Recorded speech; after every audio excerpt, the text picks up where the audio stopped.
کتونکو سلامونه، زما نوم محمد ابوبکر بختیار خان دی.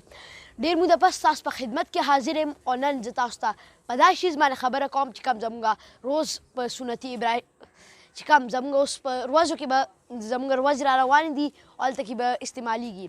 او زه دا خبرې کوم په دې څاروو باندې او په دې میلو باندې او ځناورانو باندې. څنګه تاسو ته پته غټ اختر را روان دی، د قربانۍ اختر را روان دی، په دې خلک څاروي حلالي. نو په دې څاروو په وجه خلک ډېر زیات کنفیوز دي چې هغې څنګه ځناور والي، په ښه ریټ والي، په بد ریټ والي چې دوکې نه بچ وسي، ځناور ورته سم وي، ځناور ورته بیمار نه شي. د دې په وجې زه تاسو سره حاضر یم په نشتۍ کې د مردان په روډ باندې چمن ګل او یا نظام ګل میلو تاسو ویلی شئ فارم هلته کې تاسو سره حاضر یم. دلته کې به تاسو ته ټول نه بهترین او ټول نه ښه ریټ باندې ځناوران میلاویږي. دا د دلته کې د خلکو ګارنټي ده چې آس پاس څومره خلک هم دي هغې غوند وایي چې دلته کې دا چې کوم ځناوران دي دا موږ ته په ښه ریټ او میلاویږي. زما ملګرو د دوکو نه لرې اوسئ. میلې کې ډېرو خلکو ته دوکې کېږي، ډېرو خلکو ته په ډېرو پیسو ته لاړ شي، ډېرې پیسې ته لاړ شي، حالکې هغه ځناور په هومره پیسې ني.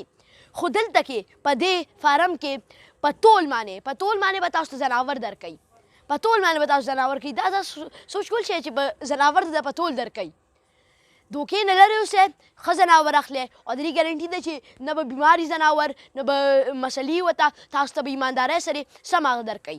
زه امید د دې هم لرم چې هغې به خپل زموږ د خلکو ته، زموږ د آډینس ته، زموږ چې څوک هم راځي هغې ته به ښکلې ځناور ورکوي، په ښه ریټ پې ورکوي چې په کم ریټ دي یاد کړی دی په هغې ریټ پې ورکوي.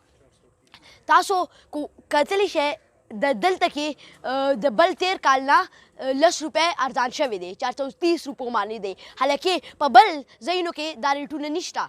د دلته ریټونه ډېر زیات کم دي او ښه دي او ځناوران بهترین دي چې کوم به تاسو انشاءالله خوشحاله اوسئ او تاسو به ورسره مطمئن اوسئ چې تاسو ښه ځناور اخیستی. کله به پرې خفه کېږئ نه، ستاسو دا ځناور کې تاسو نه مسله شوې ده، تاسو بیمار ځناور اخیستی دی یا په کم ریټ هم اخیستی دی. تو زما ملګرو زه تاسو ته ویل غواړم چې ښه ځناور والئ، ښه په دوکو نه لرې اوسئ. زه اوس موجود یم د دې فارم مشر سره، هغې سره به موږ خبرې کوو چې دا ځناور دي څنګه خرڅوي، دې ځناور کې بیمار یا ټیک یا خراب خو پکې نه وي او په ریټونه څه دي. نو زه به ما سره خپل کې پېژندګلو کې ستاسو نوم څه دی؟ جی السلام علیکم. د ما چمن ګل نامره 200 په روډ باندې زنګ فارم دی او تاسو سره بیماری خبره وکړه. انشاءالله بیماری په ذمهوارۍ به ورکوو. دا خپل فارم مال دی، نه را پنجاب نه راغلی، نه بل ځای نه راغلی، نه بل ځای نه. خپل فارم خپل بچي دی او که را کوم لوی شوي دا هم خپل دغه دی او دا میخ هم زموږ د خپل فارم وچې شوي دي که نه جي. نو انشاءالله دا دغه شي به ذمهواري وي. ما خو ډېرې ښه خبرې اورېدلې نږدې خلکو نه او زه امید لرم چې تاسو به همداسې زموږ کم آډینس دي چې هغوی راځي نو هغوی ته به تاسو دا څاروی په څه ریټونه ورکوئ، په کم ریټونو که نه په نارمل په مناسب ریټونو؟ انشاءالله په مناسب ریټونو به ورکوو. د بازار نه ودې ګرځي، ټول بازار دې وګرځي او ودې ګوري چې بازار کې څه ریټ وي. زموږ به 40 روپۍ حساب په کیلو کمي. صحیح شو جي؟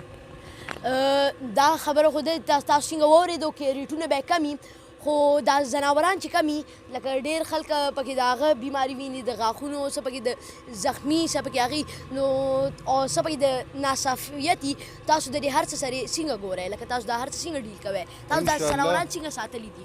انشاءالله دا یو شي دې ته ټیکیم شوي دي، دې ته یو شي برابر دغه شوي دي، ویکسین هم ورته شوي، ویکسینیشن او دا هر شي ذمهواري به وي چې ښه پاس شي دلته او ښه برابر وي. دا د اختر په ورځ به بې ساتو به هم وله موږ.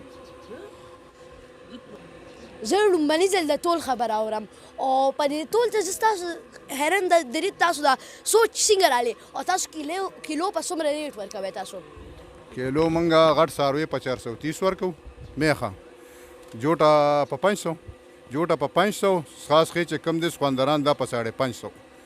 انشاءالله چې د قصاب په ریټ پوي، د قربانۍ په ریټ باندې د قصاب په ریټ پوي چې قصابي ریټ څه غوښی 500 روپۍ بازار کیلو غوښه هم د په هغې به ورته انشاءالله پروزي.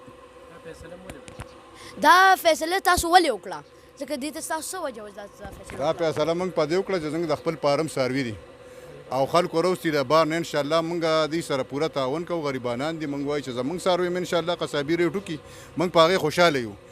او دا خلک چې کوم دي نوي خو له بار نه راوستي مزدورۍ لپاره نو زمونږ د دې نه خپله مزدوري پیو میو آمدن اخیستې دی د دې لپاره موږ د غریب عوام ته ریلیف ورکوو ملګرو چې تاسو څنګه وکتل دوی وایي چې موږ د غریبانو دپاره په کساب په ریټ ورکوو او په تول ویدل ورکوو چې یو کس خفه ني بیا مطمئنه اوسي چې ما ښه ځناور اخیستی دی ما نه بیمار نه خراب نه په زیات ریټ اخیستی دی ما سم ځناور اخیستی دی او تاسو به امید لرم چې تاسو به زما اډینس ته زه وایم چې لکه چې دوی تاسو له کم د په تول درکوي نو په تول باندې اخلئ او ډېر په هغه مه کوئ جی همداسې په نک باندې بغیر تول هم سودا کوو بس خج او تاسو کتې زه دې نه هغه تمه ساتم چې دوی به د خپل خبرو باندې قایم اوسي او زموږ خلک به چې کم راځي هغوی سره به همداسې اوسي او انشاءالله به ښه ریټ به ورکوي او ښکلي ځناور به ورکوي جزاک الله